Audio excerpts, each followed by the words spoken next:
Bueno, chicos, me escuchan bien, ¿verdad? Ahí va.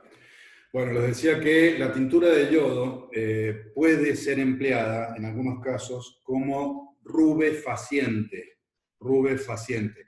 Y en algunos casos, rubefaciente, el término rubefaciente, pues se lo aclaro, posiblemente ya lo escucharon, pero se lo aclaro, el término rubefaciente, hace referencia a... Disculpe, Sí.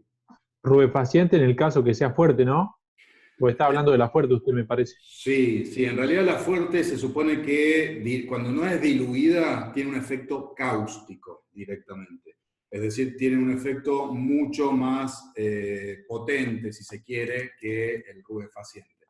El rubefaciente se puede utilizar utilizando directamente la débil o haciendo una dilución de la fuerte, que es lo mismo, básicamente. La tintura de yodo fuerte directamente puede llegar a tener un efecto cáustico, es decir, que puede generar un daño directamente sobre los tejidos. Bueno, esas indicaciones del uso de rubefacientes y o cáusticos, que aún en la actualidad se utilizan en medicina de equinos, fundamentalmente, ya la verán cuando llegue el momento, si es que no lo han visto aún, puede servir para, de alguna manera, reavivar procesos inflamatorios crónicos, entre otras cosas, y tratar de resolver o remodelar tejidos que han sido fibrosados o que tienen alguna inflamación crónica y una remodelación de tejidos que genera algún efecto patológico en el animal. ¿Se entiende, chicos? ¿Hasta acá venimos bien?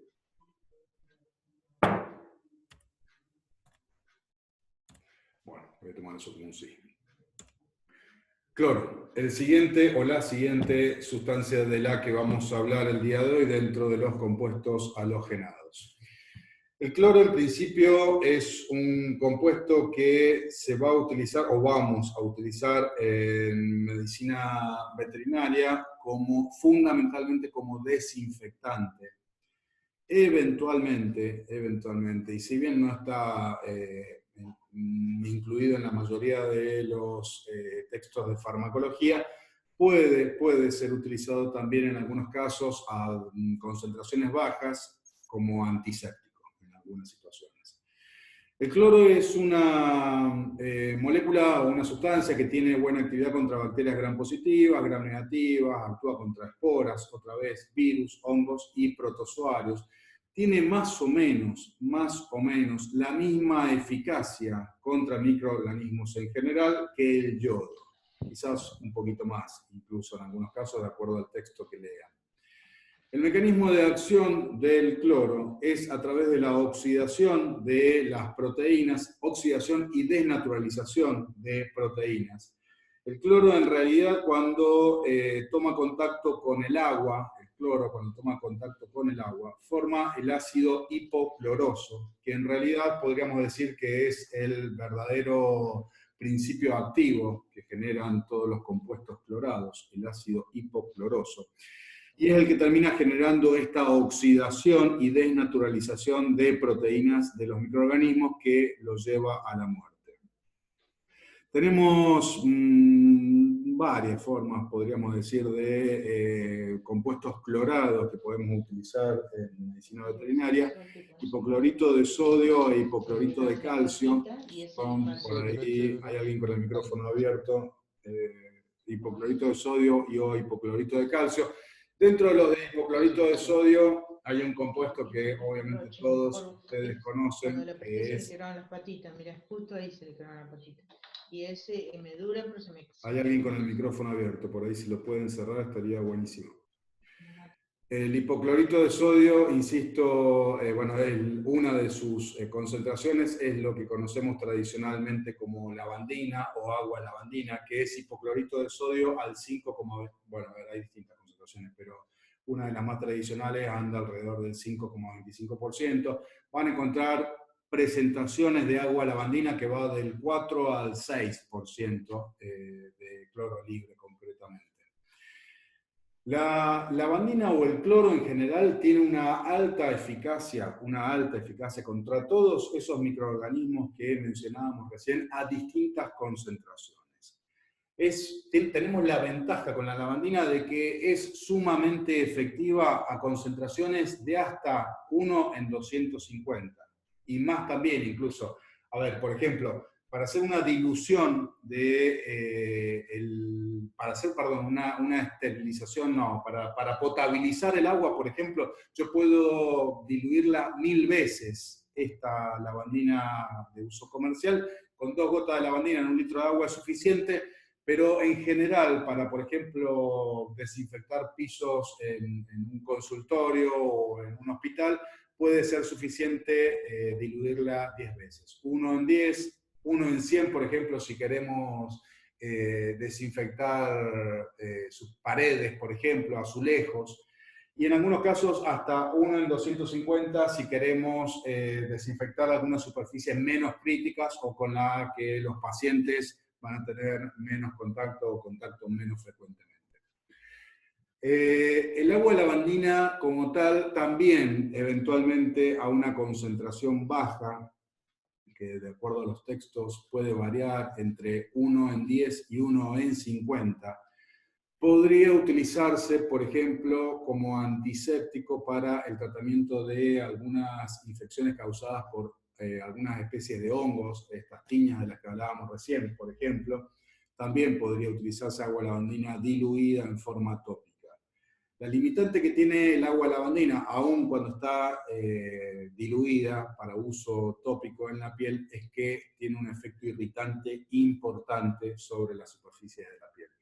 Ni hablar del uso de compuestos clorados sobre la piel no intacta, es decir, en lugares en los que hay heridas, y mucho menos aún sobre mucosas.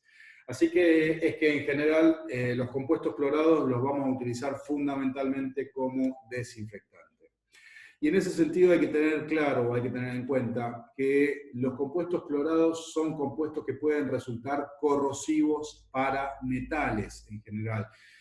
Y esto se los comento porque particularmente aquellos que hagan producción animal y vayan a trabajar desinfectando instalaciones en general en las que se alojan los animales o en los que se hacen maniobras con animales, tengan en cuenta que el uso reiterado de compuestos clorados, como por ejemplo el agua lavandina, puede resultar corrosivo para los metales y termina generando a la larga el daño sobre la superficie. La corrosión lleva a que se produzcan óxidos y eso termina deteriorando, por supuesto, las instalaciones.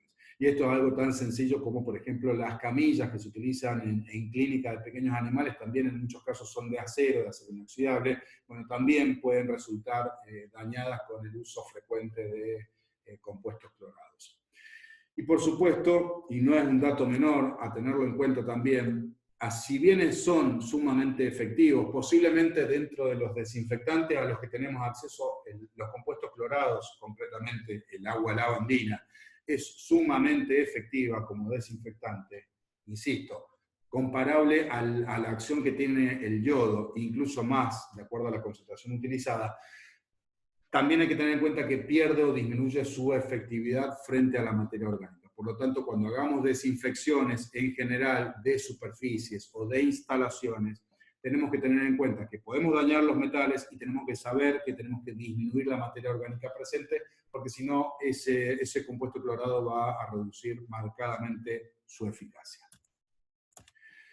Bueno, un antiséptico en este caso que se utiliza relativamente bastante, les diría, en pequeños animales y en algunos casos en producción animal también, es la clorhexidina.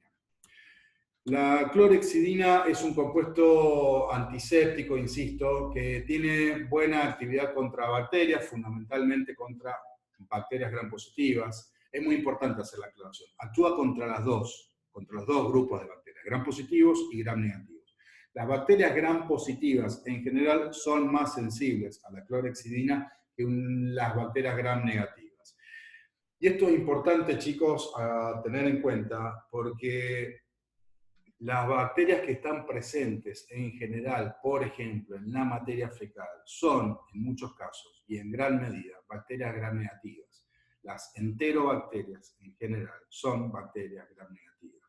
Y acá estamos hablando de Escherichia o Escherichia coli, Salmonella, Serratia, Enterobacter. Bueno, son las bacterias que frecuentemente generan estados, por ejemplo, diarreicos en los animales, son justamente bacterias gram negativas.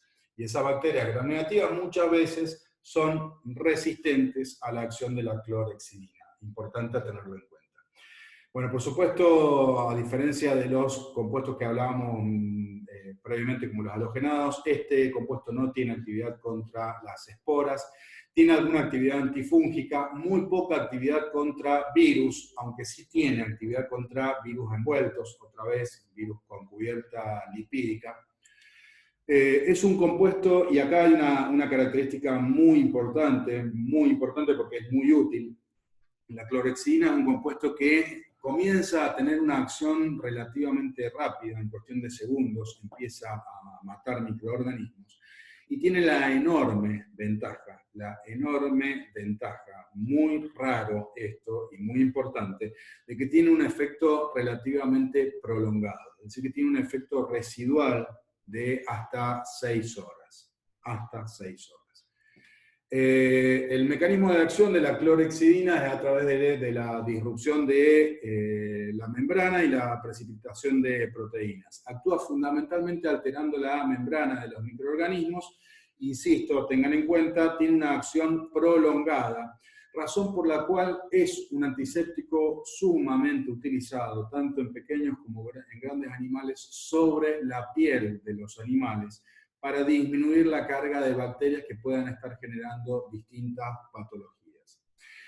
Se usa mucho y frecuentemente en pequeños animales, bien en forma de champú o en gel champú, como en este caso de esta una fórmula que tiene algunos otros compuestos, algunos ácidos y algunas otras sustancias muy utilizada en pequeños animales para el tratamiento de dermatitis de distinto origen. Champú con clorhexidina, y en grandes animales lo van a encontrar también como sellador de pezones en el caso de vacas productoras de leche.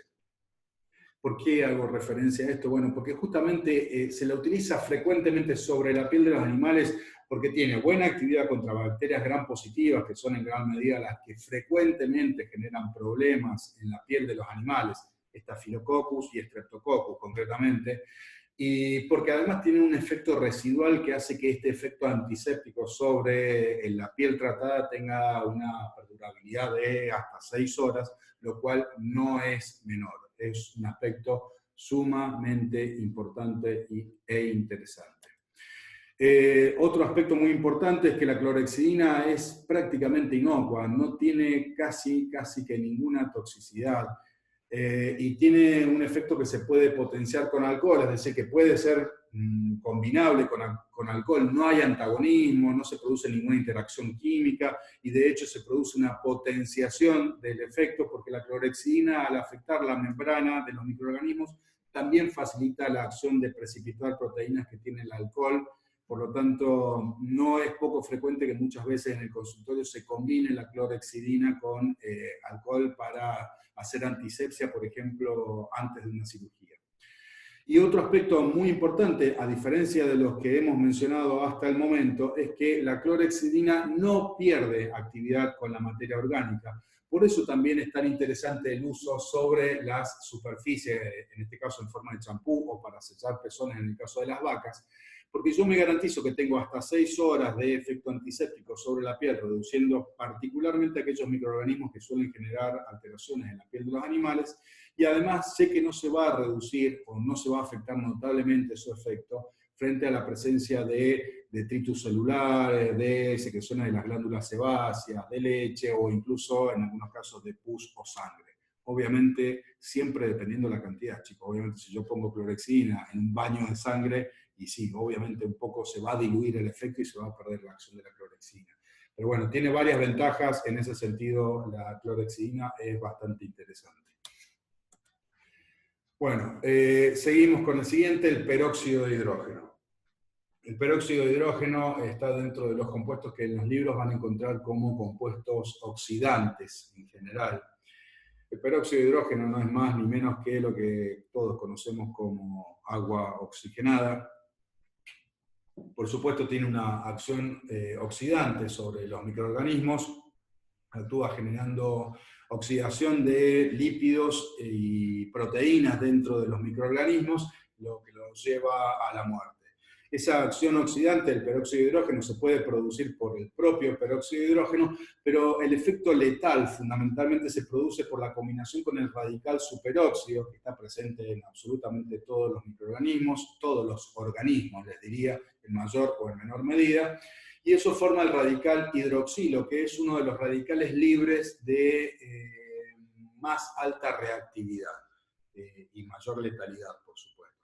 O sea que el agua oxigenada tiene un efecto sumamente rápido sobre los microorganismos, pero también, como es sumamente rápido, es un efecto sumamente efímero. A diferencia del que mencionábamos recién, de la clorhexidina, el agua oxigenada en general tiene una acción sumamente cortita, un efecto muy cortito. Tiene la desventaja, por otro lado, de que puede ser desactivado por enzimas que están presentes en una gran cantidad de microorganismos, fundamentalmente de bacterias, como son las catalasas. Esas enzimas están presentes particularmente en organismos, microorganismos aerobios en general. Esto quiere decir que el agua oxigenada o el peróxido de hidrógeno es particularmente efectivo contra bacterias anaerobias. ¿Actúa contra bacterias aeróbicas? Sí, afecta a algunas bacterias aerobias. Pero es mucho más efectivo contra las bacterias anaerobias. También actúa en cierta medida contra algunos hongos y también algunos virus. La acción contra bacterias anaerobias les diría que es una de las principales indicaciones que tiene como antiséptico el peróxido de hidrógeno. Particularmente importante o sumamente útil en aquellos casos en los que hay heridas profundas de tipo perforante, fundamentalmente. Y esto incluye desde un animal un caballo que se enterró un alambre en el casco, hasta un gato con mordidas de colmillo de un perro. Digo, cualquier tipo de herida perforante, en cuyo caso pueden ingresar, y de hecho ingresan frecuentemente bacterias anaerobias, la limpieza y antisepsia con peróxido de hidrógeno puede resultar útil por dos causas. Primero, por la alta efectividad que tiene el peróxido de hidrógeno contra bacterias anaerobias, porque justamente son bacterias que no producen catalasas concretamente, pero además porque la generación de espuma porque el peróxido de hidrógeno libera oxígeno cuando se descompone, oxígeno y agua, la generación de esa gran cantidad de espuma que produce por la descomposición en oxígeno y agua, también contribuye a generar o a aumentar la limpieza de la herida. La espuma hace que del interior de las heridas surjan detritos, mugre en general, pedacitos de madera, de tierra, de otras bacterias, otros microorganismos. Por lo tanto, el peróxido de hidrógeno no solo es útil en muchos casos como antiséptico en general, sino que también puede facilitar la limpieza de heridas, sobre todo de estas heridas que son por ahí profundas. Obviamente, cuando hablamos de heridas profundas, estamos hablando de que siempre tenemos que tener más o menos la certeza de que esa profundidad no está llevando a que la herida haya penetrado, por ejemplo, la cavidad abdominal o mucho menos la cavidad torácica, porque si ponemos peróxido de hidrógeno en contacto con el peritoneo o con la pleura, vamos a generar un daño terrible y vamos a estar empeorando bastante el cuadro. Pero en general, insisto, es sumamente útil como antiséptico y para generar limpieza en esos casos. Como antiséptico, el agua oxigenada se puede usar de las dos formas. Se puede usar como antiséptico o como desinfectante. Lo que usamos normalmente como antiséptico, y que tiene absolutamente todo el mundo en cualquier consultorio o maletín, hagan lo que hagan, es el agua oxigenada o peróxido de hidrógeno al 3%, que equivale al agua oxigenada de 10 volúmenes de uso medicinal, que todos ustedes han visto alguna vez, es esta, digo, no importa la marca, ¿no? Pero es esta que usualmente dice 10 volúmenes, uso medicinal. Bueno, ese agua oxigenada de 10 volúmenes equivale a peróxido de hidrógeno 3%. Y es muy importante que esto quede claro. 10 volúmenes equivale a 3%, porque hay algunas formas farmacéuticas de peróxido de hidrógeno que viene a 20 volúmenes, incluso a 100 volúmenes, y estamos hablando de una concentración de peróxido de hidrógeno mucho mayor, que no se puede utilizar como antiséptico, porque genera daño en las células. Peróxido de hidrógeno muy concentrado es citotóxico, es muy citotóxico. Por lo tanto, el que podemos usar como antiséptico es concretamente este, peróxido de hidrógeno, 10 volúmenes de uso medicinal. De hecho, en algunos casos hay quienes prefieren utilizarlo diluido, este peróxido de hidrógeno, porque termina siendo menos agresivo que el de 10 volúmenes como tal. Bueno, esto es lo que les decía recién, puede lesionar los tejidos. Tengan en cuenta que el uso prolongado de peróxido de hidrógeno sobre superficies dañadas, por ejemplo, cuando hubo un traumatismo, cuando hubo un desgarro de piel, cuando el animal vino con mordidas o cuando se enterró un clavo en el casco, cuando yo lo utilizo en forma prolongada durante varios días, lo que puedo terminar haciendo es complicar aún más el cuadro porque estoy retrasando la cicatrización. Y esa cicatrización se retrasa en gran medida porque ese efecto de generar citotoxicidad sobre las superficies corporales puede también dañar la actividad o disminuir la actividad de los fibroblastos y por lo tanto disminuir la síntesis de colágeno y de esa manera retrasar la cicatrización. ¿Por qué digo esto? Porque bueno, si bien es útil para la limpieza de heridas profundas, de heridas penetrantes o perforantes en general, hay que tener en cuenta que podemos utilizarlo los primeros días para mantener limpia la herida, pero después tenemos que reducir o cortar el empleo de peróxido de hidrógeno en forma local, porque vamos a terminar empeorando el cuadro más de lo que vamos a estar contribuyendo a la cicatrización. También es corrosivo para metales, esto les diría que es mucho menos corrosivo que los compuestos clorados en general, pero para tenerlo en cuenta en aquellas personas que trabajen, por ejemplo, sobre camillas de acero, el uso de peróxido de hidrógeno, sobre todo en grandes cantidades, durante tiempos prolongados, puede dejar algunas marcas sobre, por ejemplo, el acero inoxidable. La liberación de oxígeno, bueno, esto es lo que les decía recién, en forma espuma, puede contribuir a la limpieza de la herida. Siguiente grupo de antisépticos y o desinfectantes del que vamos a hablar son los aldehídos, dentro de los que tenemos algunos compuestos que todos ustedes conocen, entre los que tenemos formaldehído, este es el que probablemente han sentido nombrar, y glutaraldehído. Para formaldehído, que es un compuesto derivado del formaldehído, es lo que nosotros cariñosa y tradicionalmente conocemos como formalina. Son las tabletas o comprimidos de formalina que muchos de nosotros utilizamos aún en la actualidad para mantener estéril nuestro instrumental quirúrgico. Ahí enseguida les voy a mostrar una foto, seguramente ya todos lo conocen. Bueno, lo que hacen los aldehídos en general, formaldehído, que, insisto, el formaldehído, no sé si se lo dije, es lo que conocemos tradicionalmente como formol, es el formol líquido que conocemos, por ejemplo, para preservar tejidos cuando tenemos que mandar una muestra para hacer histopatología. Son compuestos que actúan desnaturalizando las proteínas e incorporan, generan la adición de algunos grupos químicos que llamamos grupos alquilos, o sea que generan alquilación de los ácidos nucleicos. ¿Qué quiere decir esto? Traducido al español, chicos. Esto quiere decir básicamente que estos compuestos químicos, los aldehídos en general, le pegan una molécula de tamaño variable a los ácidos nucleicos, a las bases nitrogenadas del ADN concretamente, y generan una dificultad del ácido nucleico para, por ejemplo, desenrollarse, repararse, transcribirse, y eso lleva en última instancia a que el microorganismo muera concretamente. Así que son compuestos que tienen un doble efecto tanto en las proteínas como en los ácidos nucleicos. Eso también hace que por ahí el efecto para algunos microorganismos, el efecto de estos compuestos sea un poco más lento que, por ejemplo, el del peróxido de hidrógeno, que genera un efecto inmediato por el efecto oxidante que produce.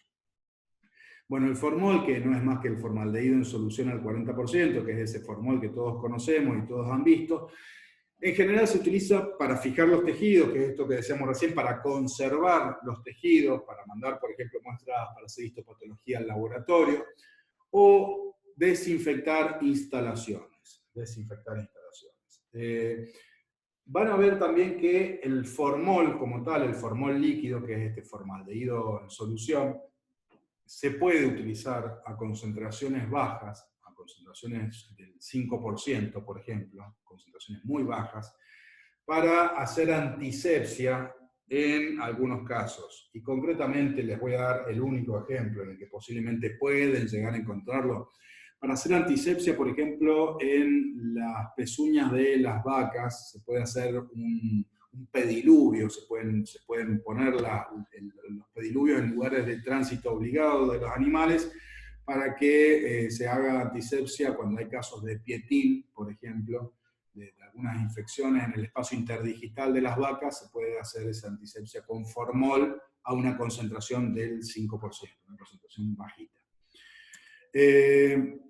Las formas en las que vamos a encontrar aldehídos en veterinaria en general son básicamente estas: el formol líquido, que si mencionábamos recién, el glutaraldehído, que es por ejemplo, este que tenemos acá, este es uno de uso veterinario, y esta que mencionábamos recién, que es la formalina en comprimido, que todos deben haber visto, son comprimidos blancos que se ponen dentro de un recipiente en el que se pone adentro el instrumental, y después de un tiempito, unos días, usualmente se recomienda 72 horas, el instrumental queda esterilizado por los vapores que desprende la formalina. Hay que tener en cuenta que son altamente eficaces, los aldehídos son altamente eficaces contra una gran cantidad de microorganismos, una enorme cantidad de microorganismos, bacterias, esporas, hongos, virus. Actúan contra una enorme cantidad de microorganismos y de hecho, en ambos casos se puede utilizar para esterilizar, son de las pocas sustancias químicas que se pueden utilizar para esterilizar instrumental, por ejemplo, o equipamiento médico. La que más se utiliza de esa manera, o la única en realidad que se utiliza, el único que se utiliza de esa manera, en realidad, tanto en medicina humana como en medicina veterinaria, es el glutaraldehído. El glutaraldehído es mucho menos irritante, mucho menos agresivo sobre los tejidos que el formaldehído o formol, y por eso es frecuentemente utilizado, insisto, tanto en medicina humana como en medicina veterinaria, para esterilizar algunos equipamientos médicos que no soportan el calor, ni húmedo ni seco. Por ejemplo, algunos endoscopios, por ejemplo, algunos compuestos, equipamientos médicos que se usan para hacer endoscopía, endoscopios flexibles o rígidos, por ejemplo, se pueden esterilizar perfectamente con glutaraldehído. Algunas mangueras corrugadas de algunos equipos se pueden esterilizar con glutaraldehído. Como decía recién, estos compuestos aldehídos en general tienen un efecto o una acción lenta sobre los microorganismos, por lo tanto, en general, y a diferencia de otros compuestos, para generar una reducción notable de la carga bacteriana o de la cantidad de microorganismos presentes en superficies, requieren varias horas de contacto.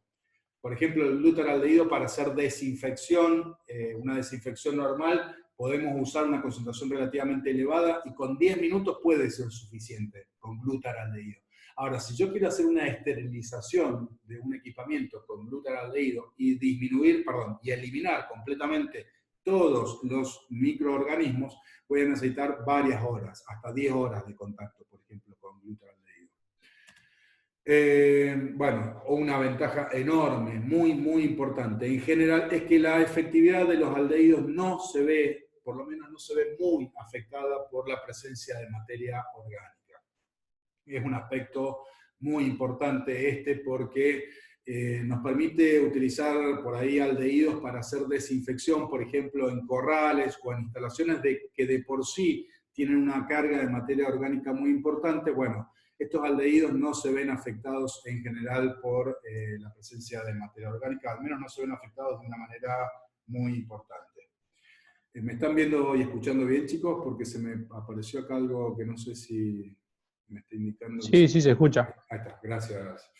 Bien.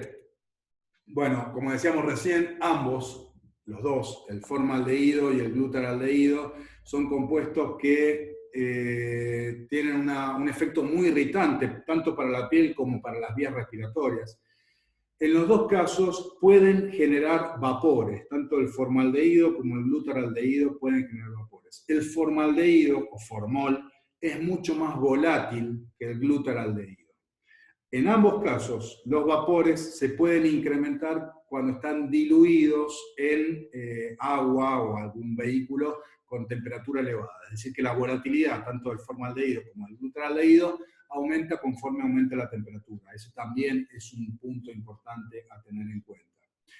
Los vapores que generan tanto el glutaraldehído como el formaldehído son irritantes para las vías respiratorias, y para el caso del formaldehído, es decir, lo que conocemos como formol normalmente, en la actualidad está clasificado, creo que es categoría 1B, o sea que es un cancerígeno, un probable cancerígeno para el ser humano, el formaldehído, razón por la cual también su uso está bastante limitado como desinfectante en medicina humana, ni hablemos, y en medicina veterinaria bastantito les diría.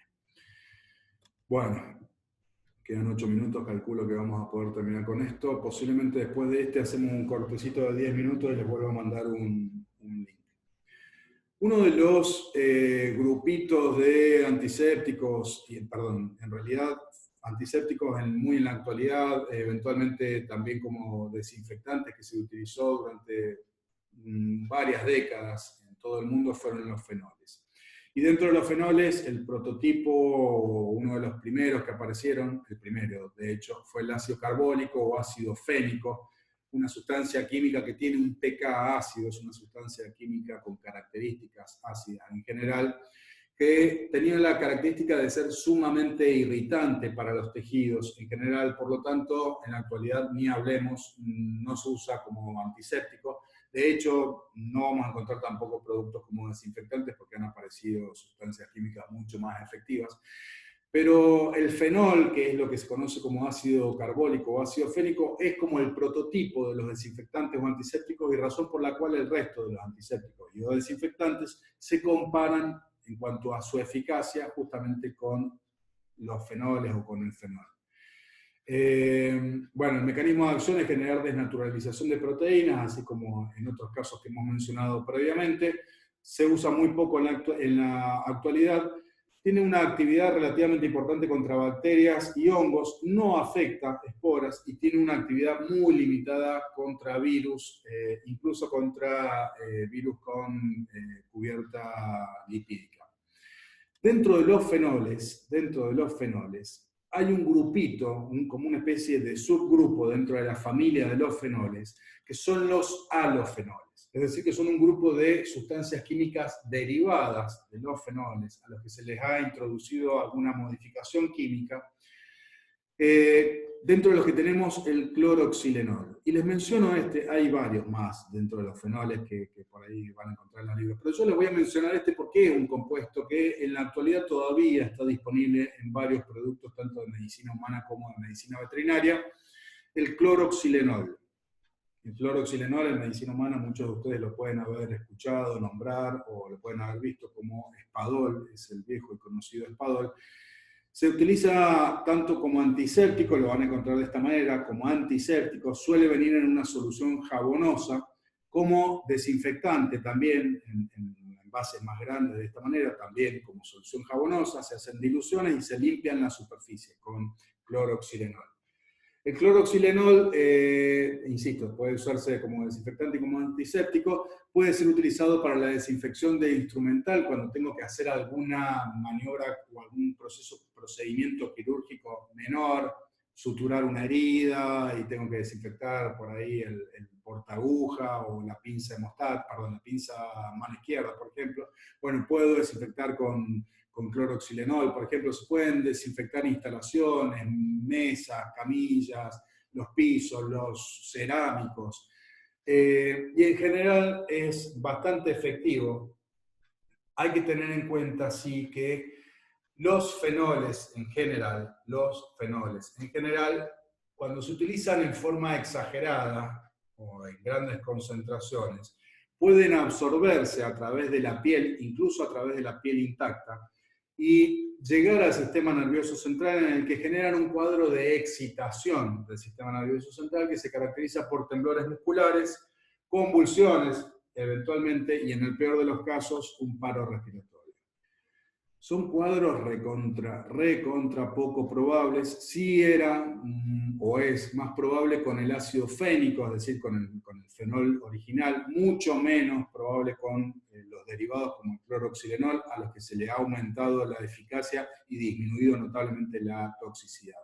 Pero bueno, es para tenerlo en cuenta. Los fenoles son un grupo de compuestos químicos que no tienen una elevada eficacia como antisépticos o desinfectantes y mantienen un grado de toxicidad relativamente importante, razón por la que en la actualidad prácticamente no se los utiliza. Bueno chicos, si les parece bien, quedan 3 minutos, o sea que se nos va a cortar en la próxima. Vamos a cortarlo en este momento, ahora, y en 10 minutos les paso un nuevo link y seguimos la clase.